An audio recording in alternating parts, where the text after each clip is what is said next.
The coffee went cold before either of them touched it. Marcus sat at the kitchen table with his hands wrapped around the mug, like he was holding something that had already stopped mattering.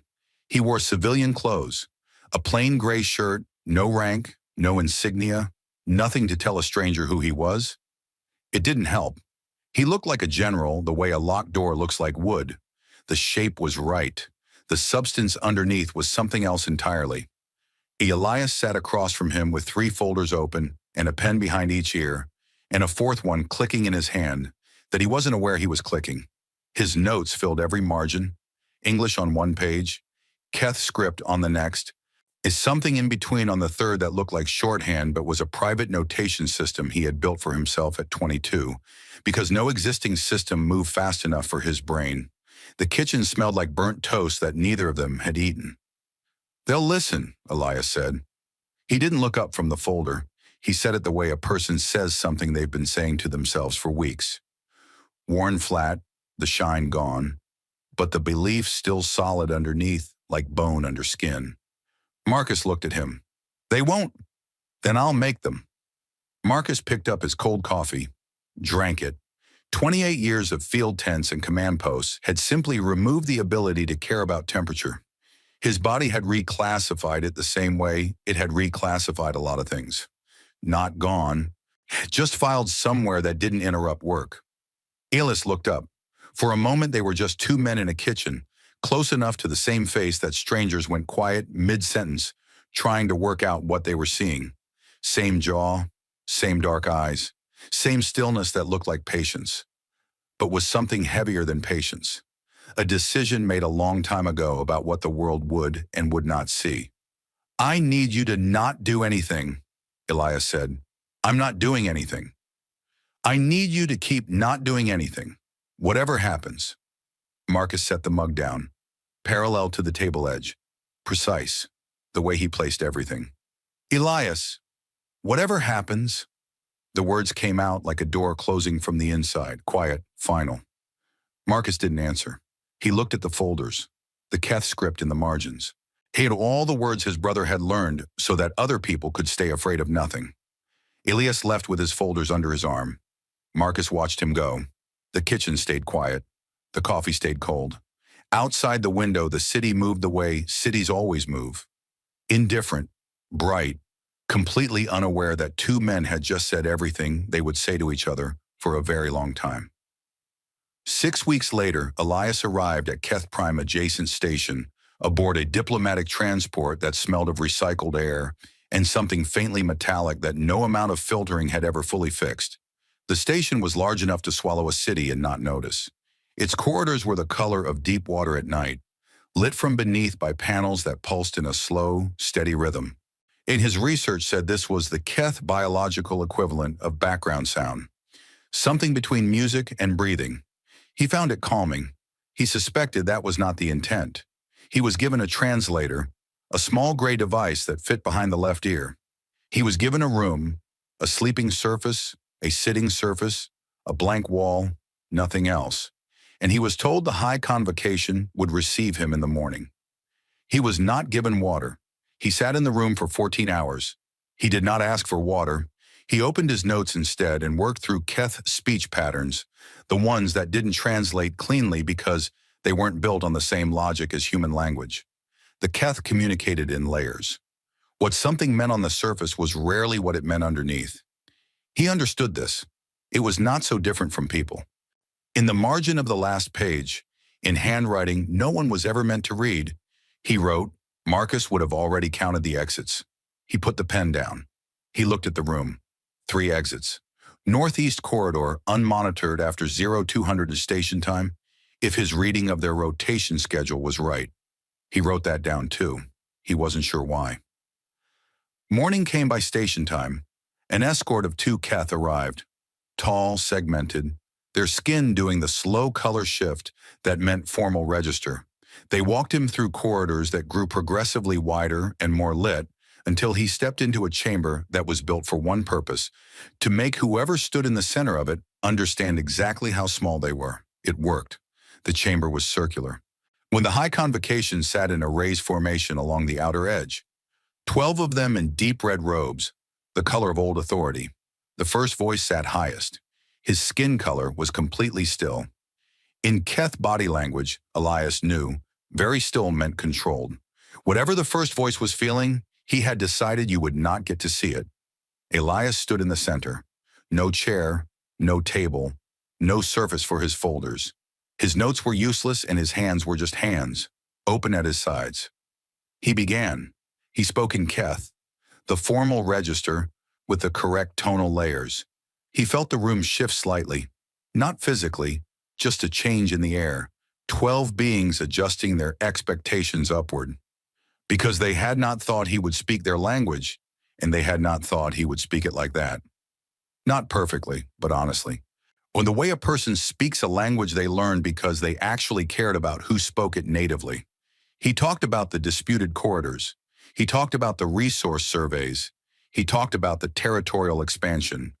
Careful never to say incursion, careful to say expansion, careful to frame it as a thing that had happened rather than a thing that had been deliberately done. Because his job was not to be right. His job was to find the door. For 40 minutes, the only sound in the chamber was his voice and the low hum of translator nodes. Then one of the 12 spoke. Third voice, Ahrith. Lower in the formation, his robe a shade between red and the color of water at evening. His skin color was active, shifting slowly, which meant he was actually thinking, not performing the stillness that authority required. He asked about human resource sharing structures, whether the surplus models Elias had described actually functioned at the scale claimed, or whether they were political promises dressed up as logistics. It was a real question. Technical, precise, from someone who had read the proposal and engaged with it as a real thing. Something in Elias's chest eased, a tightness that had been there for 3 years, the tightness of not knowing if there was anyone on the other side of the door. He answered fully, with examples, with numbers. Ahrith asked a follow-up question. Elias answered that too. Across the chamber, the first voice's color remained very still. The thing happened fast. That was the detail that stayed. Not the act itself, but the speed of it. The complete absence of ceremony. No announcement. No formal charge. The guards simply stepped forward the way people step forward to complete a task that has already been decided somewhere else by someone who didn't think the room needed to know in advance. Elias had time for one thought. Not a useful thought. Not a brave one. Just 3 exits. The translation earpiece kept working. It was still warm against his ear, still doing its job with complete mechanical faithfulness, feeding him words in a language he had spent 3 years learning, because he had believed, truly believed, that learning someone's language was the first act of peace, that it was the thing that started the door opening. The earpiece told him the Keth guards were reciting a formal completion of duty phrase. It told him the weather on Keth Prime was expected to be clear for the next 4 cycles. It told him third voice Ahrith had risen from his seat. The translation of the formal posture was something between objection and grief, but the first voice's color had gone flat white, the color of finality, of something already done. And no one was going to say anything into that color. The earpiece kept feeding him words. The earpiece did not know to stop. The broadcast array in the chamber was active. Elias knew this because he had read the technical specifications of Keth broadcast technology as part of his preparation. The way he had prepared everything, read everything, learned everything, because he had never once stopped believing that knowing more was the same as doing more good. The signal went out on the standard Keth frequency, the one that every civilization with a receiver was tuned to, because the Keth had announced 3 days prior that there would be a significant diplomatic development. Every species with a receiver got the same feed, humanity included. The earpiece kept feeding him words until the signal cut. The last thing it translated was a routine maintenance announcement about pressure adjustments in Corridor 7, the Northeast Corridor, the one that went unmonitored after 0200, back on Earth in 11 different time zones, in government offices and command centers and ordinary living rooms. People watched the broadcast on screens of different sizes and different quality, and with different levels of understanding of what exactly they were seeing. In a kitchen where the smell of burnt toast had never quite left, and a cold coffee mug had been sitting on the table for 6 weeks, growing a thin film across the top. The kind of film that means something has been waiting a long time. A notification arrived on a small screen by the window. No one was there to see it. Marcus was already at his desk on Titan Station, in the narrow space between the notification arriving and the first call coming in. The space where a man sits with a piece of paper that has redrawn the shape of everything, and the world has not caught up to the new shape yet. He sat in that space for 4 minutes. Then he picked up the paper. Set it down parallel to the desk edge. He pressed the comm. Get me the last 90 days of Keth territorial movement. His voice was the same flat, load-bearing register. Nothing in it that a person could point to and say, there, that's the moment. That's where it changed. But Yuan Wan, who had served under General Marcus Voss for 6 years and had never once been afraid of him, stood in the doorway with the notification still in his hand.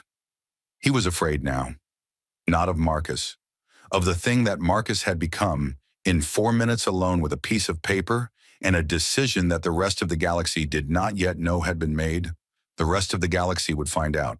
The notification came at 0340 station time, which meant Yuan Wan had been awake for 22 hours and had another 6 ahead of him before anything like sleep was possible. He read it on his screen, read it again, sat very still for a moment in the way of a person whose brain is doing something complicated and needs the body to stop moving while it works. Then he printed it, on paper, old habit from his training days.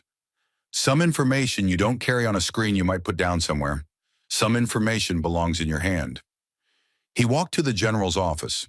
The door was open, the way it was always open when Marcus was working late, which was most nights, which meant the door being open was not a signal of anything, except that Marcus Voss was a man who did not close doors he didn't have to close. Ewan had worked out over 6 years that this was because closing a door takes half a second, and Marcus had long ago added up all the half seconds of his life and reallocated them to something else. He knocked on the frame anyway. Marcus looked up from the star charts on his desk.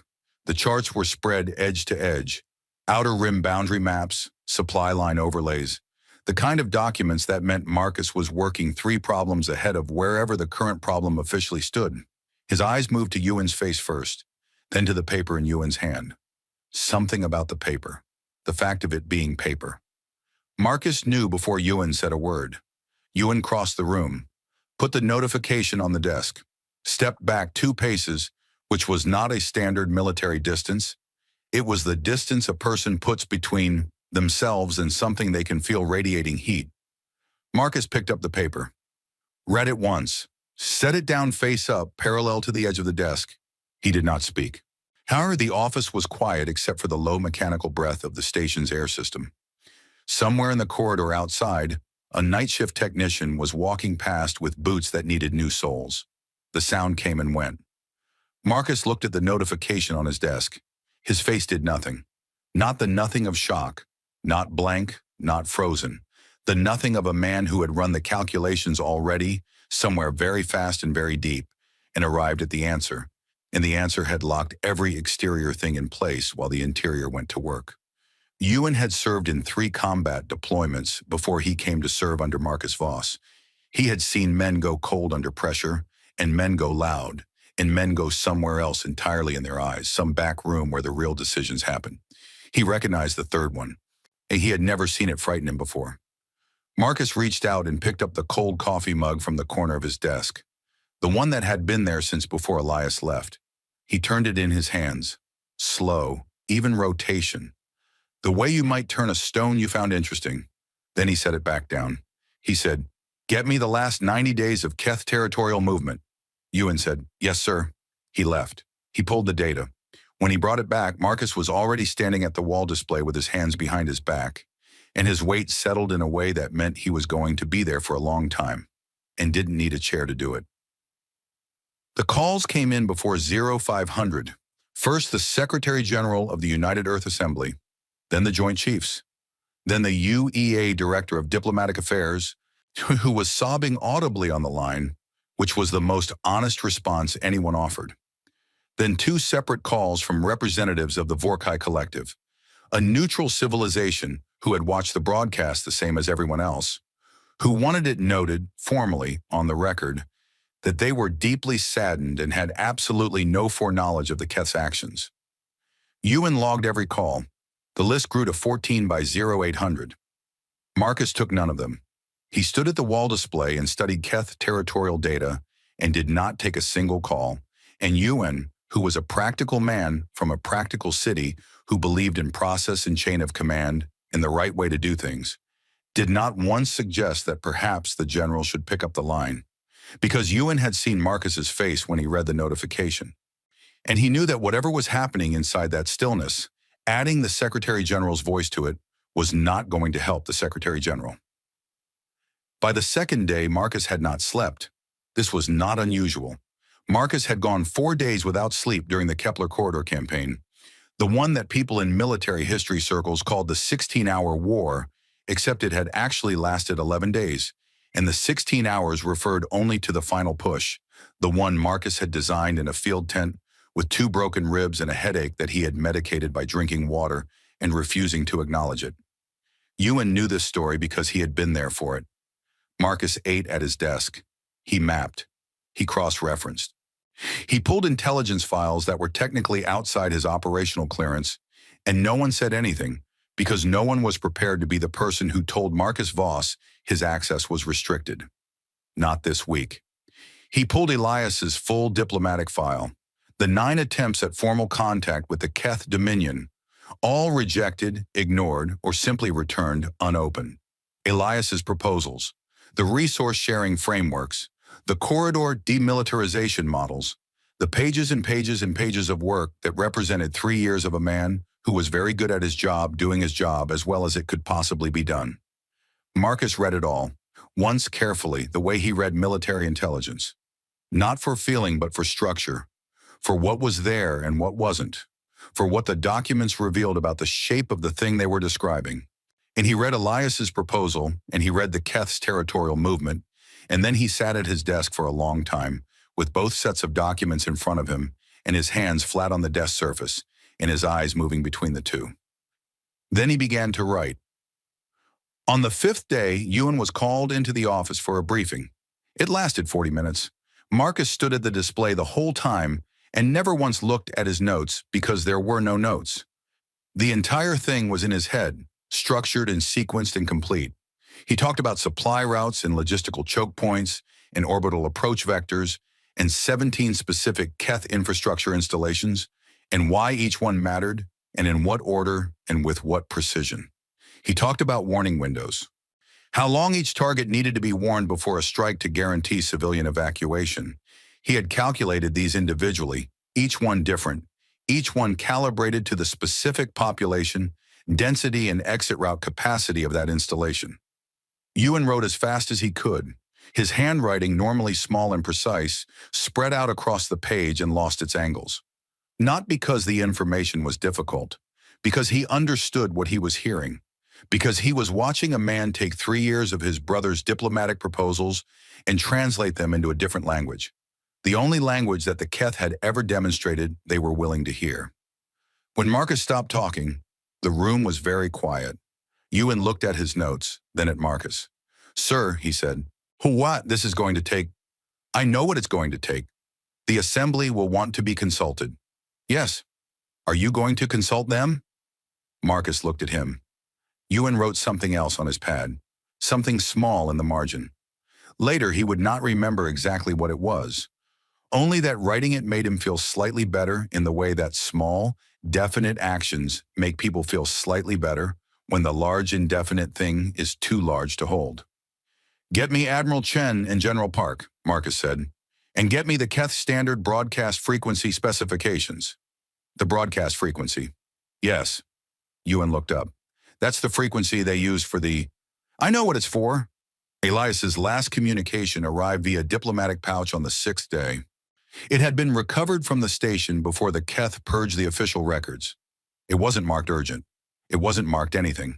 It was just a standard diplomatic packet held up by 3 weeks of routing delays and the ordinary bureaucratic slowness of objects moving through space. Ewan brought it to Marcus personally. Inside was a folder of notes from Elias's preparation period, the Keth speech patterns, the formal register breakdowns, a draft of his opening remarks. Ordinary work, the kind of thing that goes in the recycler after the mission is done. In the margin of the last page, in handwriting that was smaller and more cramped than the rest, the handwriting of a man writing something he hadn't planned to write, was a single line. 3 exits, NE corridor, unmonitored after 0200. A Marcus would have already used 2 of them. Marcus read it once. He folded the paper along a clean crease, put it in the left chest pocket of his uniform, pressed his hand flat against the pocket for a moment. Not a gesture of grief, not a gesture of anything that had a name, just a man making sure something was where he put it. He did not take it out again. On the corner of his desk, the coffee mug was still sitting where it had been for 6 days. Thin film across the top, something that had been waiting. Marcus picked it up, carried it to the recycler by the door, dropped it in, walked back to his desk. The notification was still there, face up, parallel to the edge. Marcus picked it up too. Read it one last time, though he didn't need to read it. He had read it once, and it had not moved since. He just looked at it in the way of a person who is about to put something down and needs one final moment with the weight of it in their hands. He folded it once, put it in the recycler with the mug. He sat down. He pulled up the Keth star maps on his display, the full territorial charts, every system, every installation, every supply route marked in the clean geometric lines of Keth cartography. And he began to read them, the way Elias used to read briefing packets, carefully, completely. Every word, every margin note, every small detail that other people skipped over because they didn't think the small details mattered. Elias had always said the small details were where the door was. Marcus read the maps until the station morning came. He didn't sleep. He didn't need to. But he was inside the problem now, all the way inside it. And the problem had a shape, and the shape had a solution, and the solution was not what the Keth High Convocation, sitting on their broadcast signal and their flat white certainty, had any framework to anticipate. They had killed a man who believed in words. They did not know his brother believed in something older and more final. Not destruction, not rage, but the very simple and very devastating idea that every problem has a correct answer, and that finding it is just a matter of being willing to do the work. Marcus was willing to do the work. He always had been. Ewan arrived at 0600 to find the map still lit, and Marcus still reading, and 2 cold cups of coffee on the desk that no one had touched. He picked one up, drank it cold. He didn't say anything. When he had been doing this long enough to know when to be quiet and when a room was already full. He sat down at his station and opened his logs and began preparing the documents that would need to be prepared, because that was his job, and his job was the thing he had. Outside the station's observation port, the stars sat where they had always sat, patient and indifferent and very, very far away. The Keth Dominion was out there somewhere in that dark, settled in its certainty, reading its own silence as the end of the conversation. It was not the end of the conversation. Marcus turned a page. The first strike happened on a Tuesday. Not that Tuesday meant anything in deep space. There were no Tuesdays out past the rim, or just station time and ship time, and the arbitrary numbers people imposed on darkness to keep themselves from losing track of who they were. But the people back on Earth noted the day. They noted a lot of things in the weeks that followed, because they needed somewhere to put their hands while the larger event was happening, and details were something to hold. The target was Resupply Station Keth 7, a logistics hub in the disputed corridor zone. Fuel reserves, maintenance equipment, automated cargo processing, no weapons, no military command staff. The installation's workforce was 312 Keth civilians and a rotation of 62 military logistics personnel. A warning went out 38 minutes before the strike. Precise window. Long enough for everyone to get out. Ain't short enough that no one could get military assets repositioned in time to matter. The warning was transmitted in Keth. Formal register, correct tonal layers. It said, evacuate.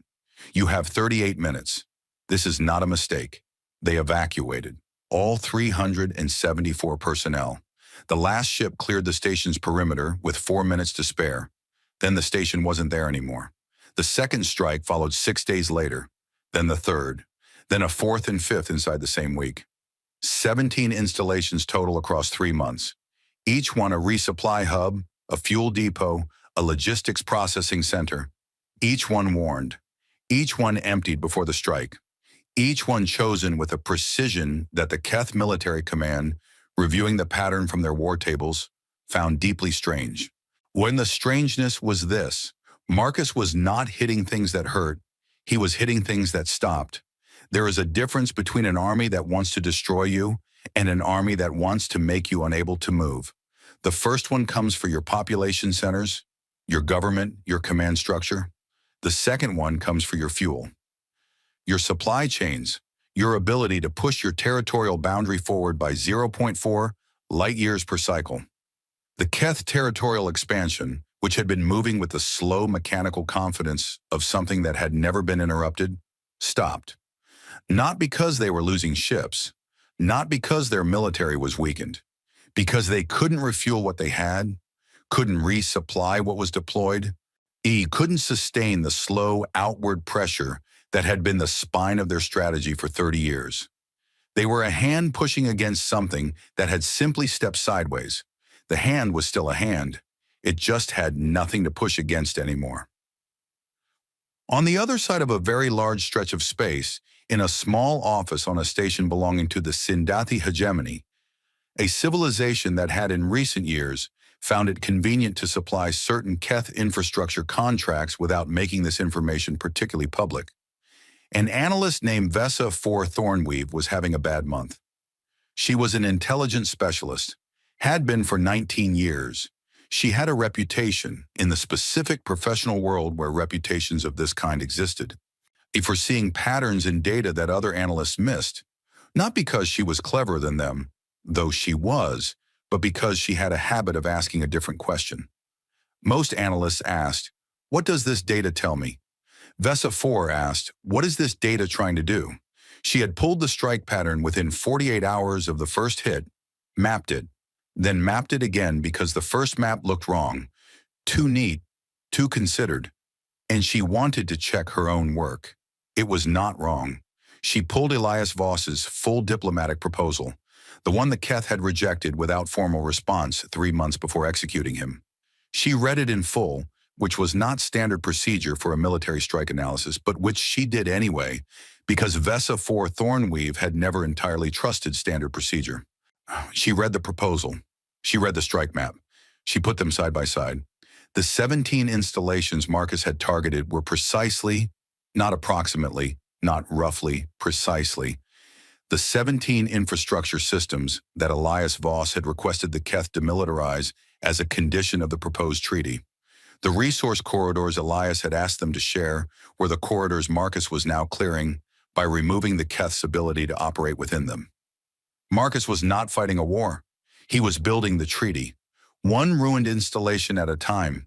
In the exact order and configuration Elias had proposed, he was constructing the outcome his brother had asked for in that chamber.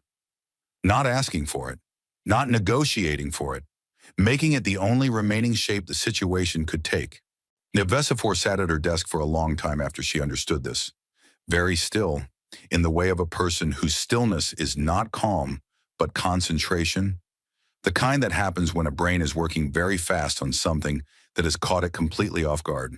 She filed her analysis under maximum sensitivity classification. The final line read, "The human general is not making war. He is making an argument. I do not know who taught him this. I believe we should find out before we decide which side of it to be on." She sat back, looked at the ceiling of her office, which was the standard Sindathi administrative gray-green and had nothing interesting on it, which was fine because she wasn't looking at it. She was thinking about the fact that her government had, for the last 4 years, already been supplying the Keth with infrastructure contracts, quietly, in the way that governments do things they prefer not to be asked about directly. And she was thinking about the fact that she was going to have to write a second report, a different kind, the kind that goes to different people and has a different kind of weight. She did not look forward to writing it. She wrote it anyway. That was who she was. On Titan Station, Marcus slept 4 hours a night, 8 at his desk. spoke rarely. His command staff had developed over the weeks of the campaign a specific kind of awareness. Not fear exactly, not tension, but a heightened attentiveness. The kind that humans evolve for environments where missing a small signal meant missing something that mattered. They watched him the way you watch a river. Not because the river is threatening, because the river knows where it's going, and you want to know before it arrives. When Marcus spoke, people acted within seconds. Not from fear, from the recognition that he had already done the thinking, and the instruction was the last step of a process that was already complete. And the fastest way to stay useful was to move when he told you to move. Ewan managed the flow. Calls, documents, intelligence updates, the steady administrative machinery of a military campaign running at a precise and controlled pace. He was good at it. He was good at it the way Marcus was good at strategy. Not by working harder than everyone else, but by understanding what the actual job was and not confusing it with the other jobs that presented themselves nearby. When the actual job was to keep Marcus's attention on the problem and everything else away from Marcus's attention. He did this without being asked. He had stopped needing to be asked to do most things months ago. Late on the 31st day of the campaign, Ewan brought 2 cups of coffee to the command room and found Marcus standing at the display wall with the Keith Star maps lit in blue-white, his arms at his sides, his eyes moving slowly across the charts. The same maps, the 3rd night in a row. Ewan put 1 cup near Marcus's right hand, left it there, stepped back. He'd learned not to ask during the map reading. The first time he'd asked, 2 weeks into the campaign, tired and curious in the small hours. Marcus had looked at him with an expression that wasn't unfriendly, but that had clearly arrived from somewhere very far away, and had said nothing. And Ewan had understood that some things weren't going to be explained, and deciding whether to be bothered by that was his problem to solve, not Marcus's. He had decided not to be bothered by it. He picked up his own cup, drank it, stood in a corner of the room that was out of the light, and watched his general read a star map the way a person reads a letter from someone who is no longer here to explain what they meant. The maps had been Elias's territory. The disputed corridors, the resource systems, the 17 installations. Those were the things Elias had spent 3 years trying to talk about. Marcus had spent 3 months learning them from the other direction, from the inside, from the angle of a man who needed to understand every piece before he could put it back the way it was supposed to be.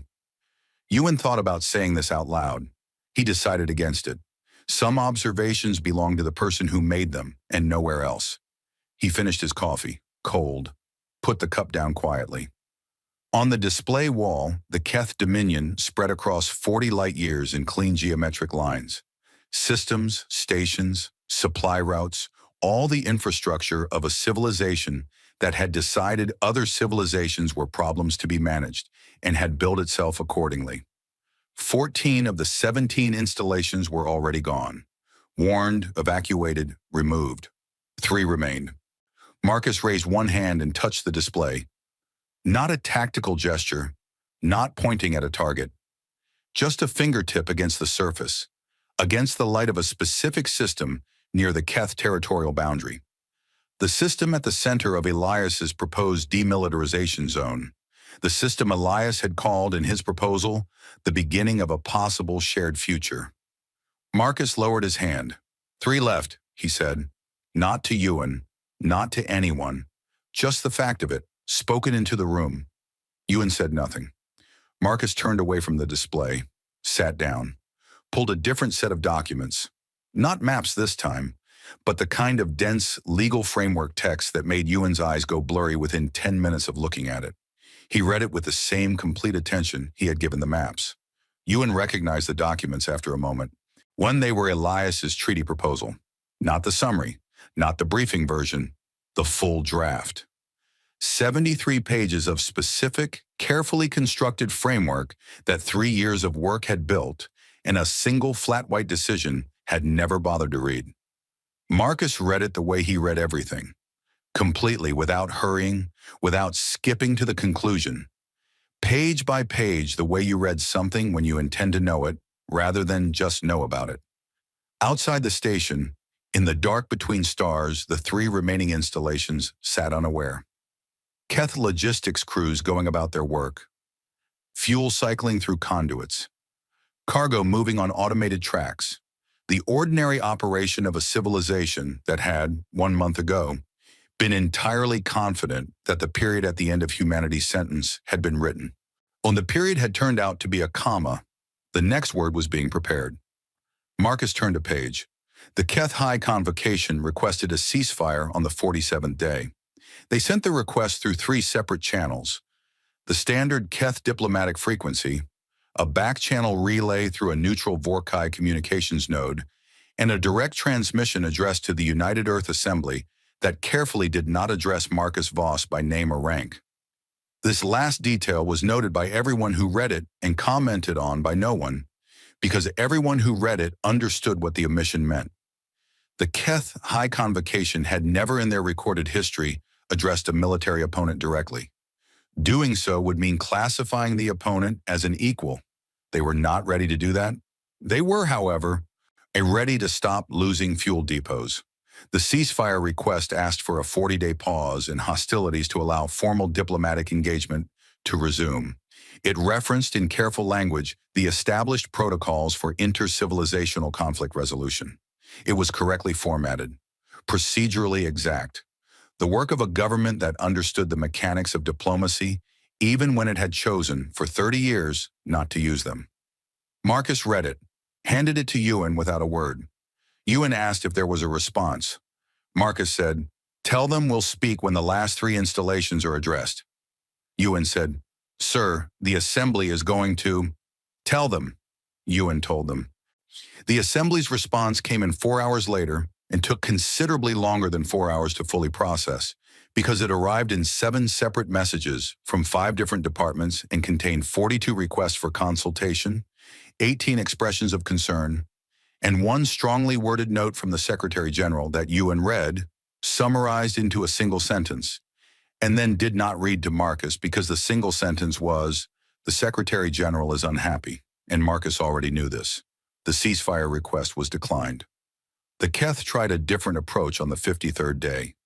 They sent third voice Ahreth, not through official channels, not with the formal bureaucratic weight of a convocation decision, a direct personal transmission addressed him correctly, specifically, Ash by rank and full name, to General Marcus Voss of the United Earth Assembly Armed Forces. It arrived at 0230 station time. Ewan was awake. He was always awake at 0230 now. He had stopped fighting this about 3 weeks into the campaign and started keeping a spare uniform at his station because there was no point going back to quarters if you were just going to come back in 4 hours. He flagged the transmission as priority, brought it to Marcus. Marcus read it. Aerith had written in formal Keth, proper layers, proper register, with a human script translation appended below. The translation was technically accurate but slightly flat, the way machine translation always was, missing the weight of the layered meaning underneath. Marcus read both versions, the Keth first, then the translation, and then back to the Keth. "Oh, I asked your brother a question," Aerith wrote. "He answered it fully and without hesitation. He treated my question as though it deserved an answer, which no human envoy had done before him and no Keth voice had expected. I have thought about this often in the weeks since. I am writing to you because I believe he would have wanted someone to keep asking. I would like to ask you a question, if you will allow it." Marcus set the transmission down. He sat with it for a long time. Long enough that Ewan, who was trying very hard to be neither present nor absent in the way he'd learned was most useful, quietly refilled both coffee cups and went back to his corner. Then Marcus picked up the response pad. He wrote 4 words in standard English script with no translation appended. He answered questions. I don't." He handed it back to Ewan. Ewan sent it. He did not ask if Marcus was sure. He had learned over the weeks of the campaign and the years before it that Marcus Voss was always sure. The question was never whether he was sure. The question was whether the sureness was the right shape for the situation, and that was a question Ewan had stopped being confident he could answer. On the 59th day, the galactic community began to rearrange itself. It did this the way galactic communities always rearrange themselves, quietly in small incremental steps that were each individually defensible and collectively amounted to everyone deciding which way the wind was blowing and turning to face it. the Sindathi hegemony, whose supply contracts with the Keth Dominion had been detailed in Vesifor Thornweave's second report, the one that had leaked through back channels with the reliability of things that are meant to leak, reshuffled its diplomatic corps. 3 senior officials retired. 2 new ones appeared in their positions.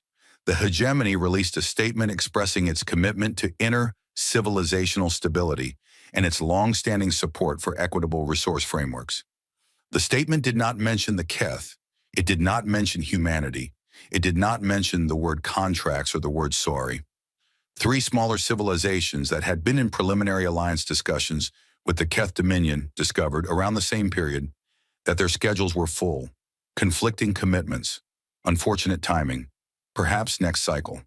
And the Vorkai Collective, the civilization that had watched Elias die on a live broadcast and issued a condolence note the following morning, issued a second statement. This one was longer. This one used phrases like demonstrated restraint consistent with established norms of proportional response and readiness to facilitate constructive dialogue between parties. It noted that the Vorkai had maintained a position of principled neutrality throughout the current conflict, and that this neutrality had given them a clear view of the situation's development. It ended by expressing that the Vorkai stood ready to support a framework for lasting peace.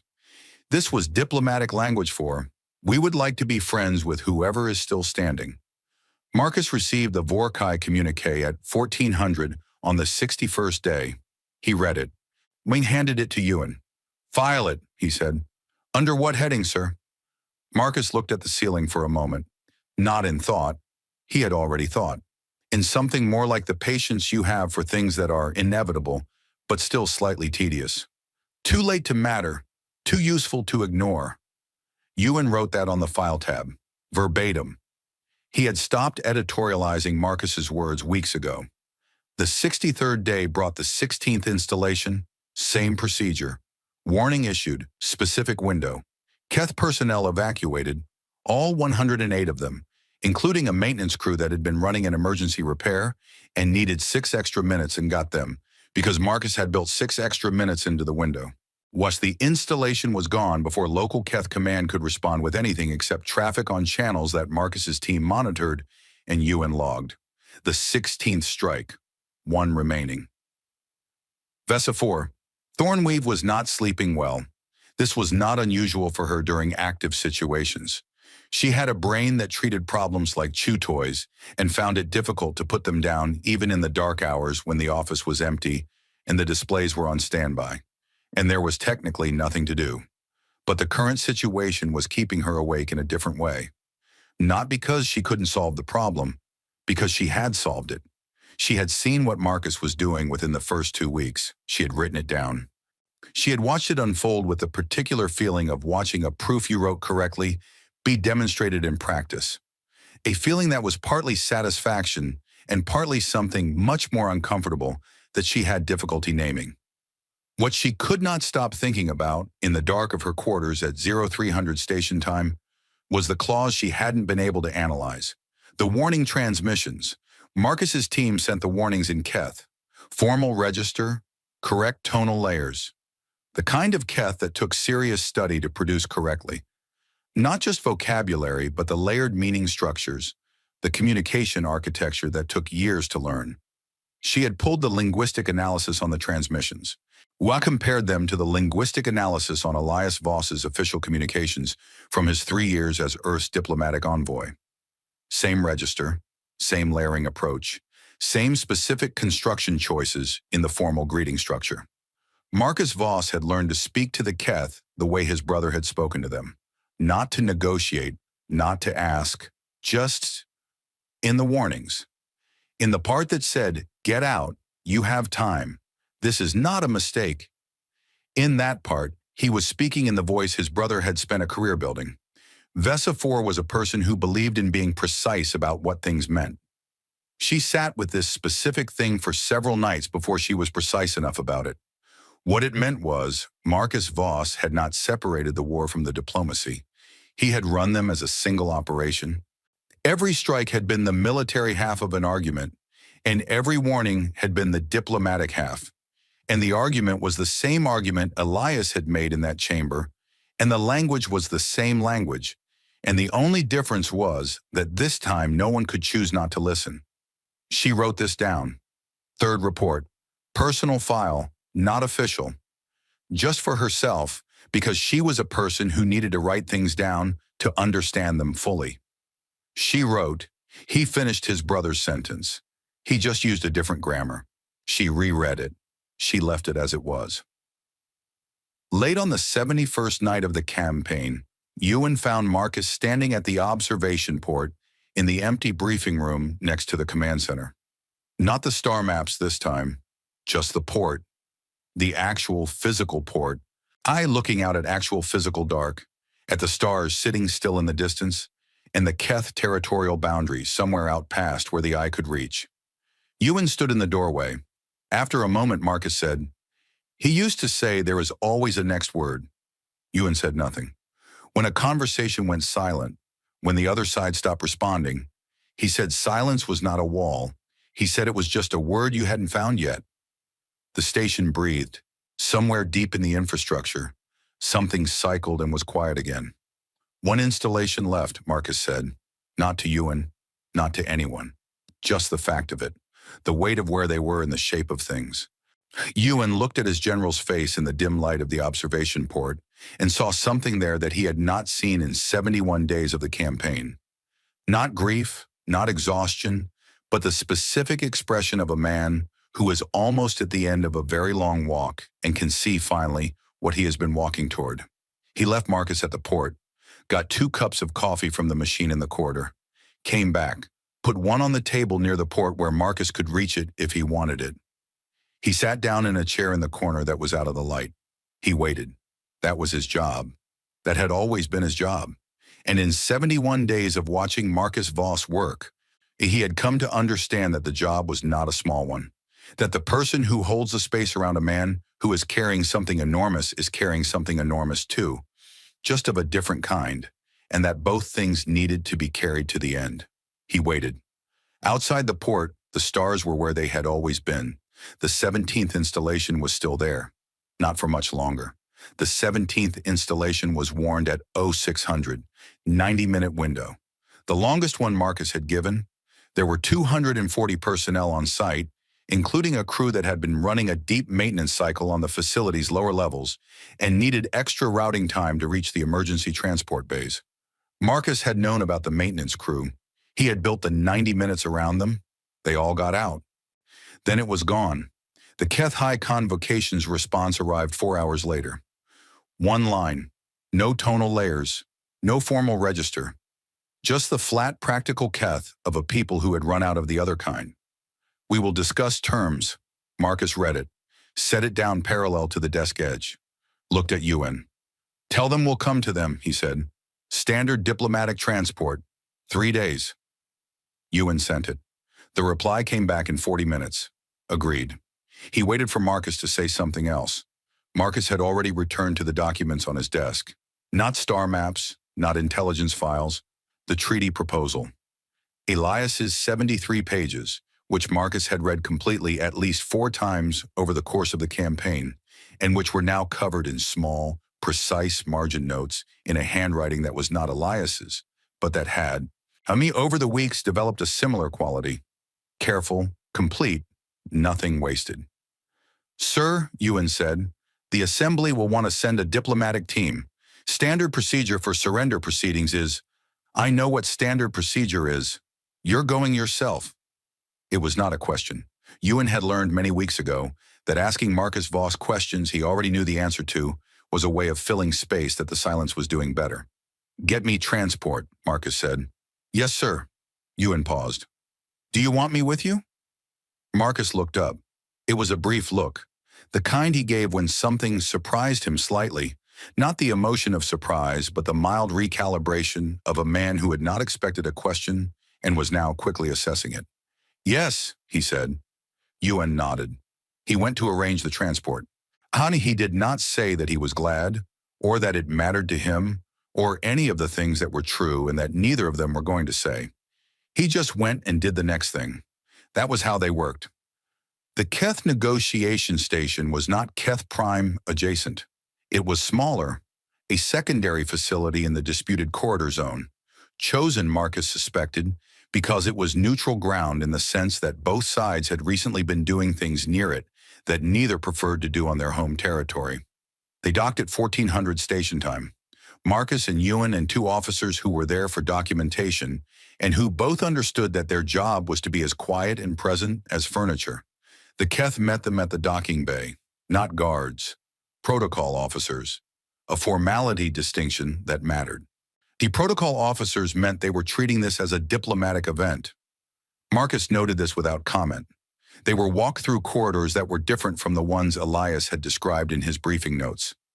Lower light, quieter. The slow, rhythmic pulsing of the panels was at a different frequency. Not the ambient calm of Keth Prime adjacent, but something slightly faster. An elevated register, the biological equivalent of a room that knows the meeting it's hosting matters. The negotiation chamber was smaller than Elias's execution chamber. Rectangular, a table, 4 chairs on each side, no raised formation, no architecture of dominance.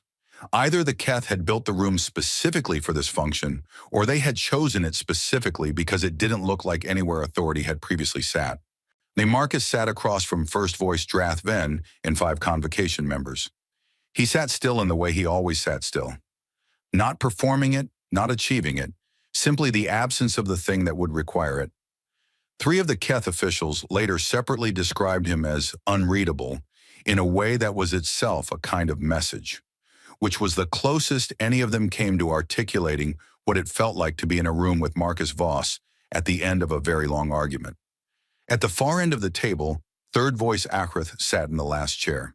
He looked at Marcus from the moment he came in, not with hostility, with the specific attention of a person who had been thinking about someone for a long time and was now measuring the reality against the idea. The room was quiet. Akrith spoke first. Formal register, correct layering. Why, the Keth, that meant you were treating something as deserving of care. He said, your brother believed we were capable of more. Marcus looked at him, a long, level look. He was right, Marcus said.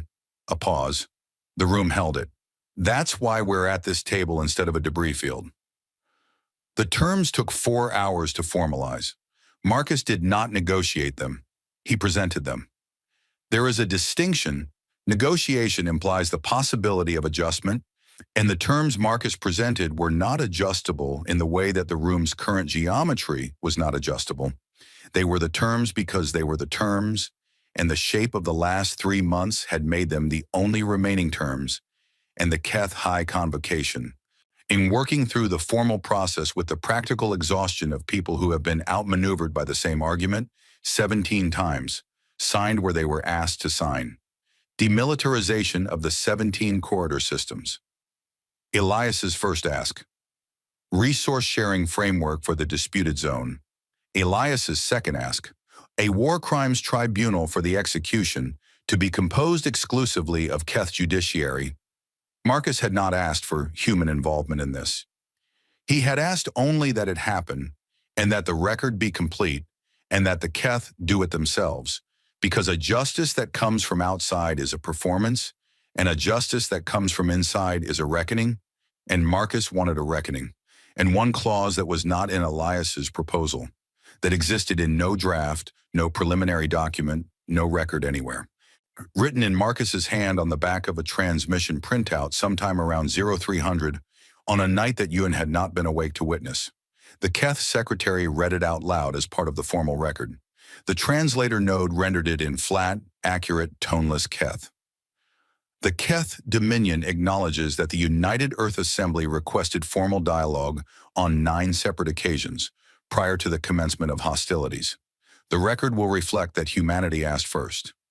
No one argued the clause, not because they agreed with it, though Akrith's color shift suggested he might have, because they were not at this point in the proceedings in a position to argue anything, and they knew it, and Marcus knew they knew it, and none of this needed to be said. The pen moved across the paper. The room was quiet. Marcus reached into the left breast pocket of his uniform. He had reached into that pocket hundreds of times over the past 3 months, checking, confirming, the small unconscious gesture of making sure something was still where he put it. He had never taken it out. He took it out now. Elias's translation earpiece. Small, gray, ordinary looking.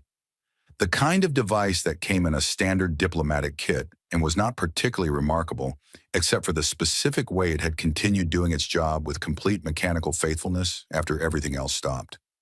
He set it on the table, in the center, between himself and the first voice. He did not look at it. He did not explain it. He did not look at Arith.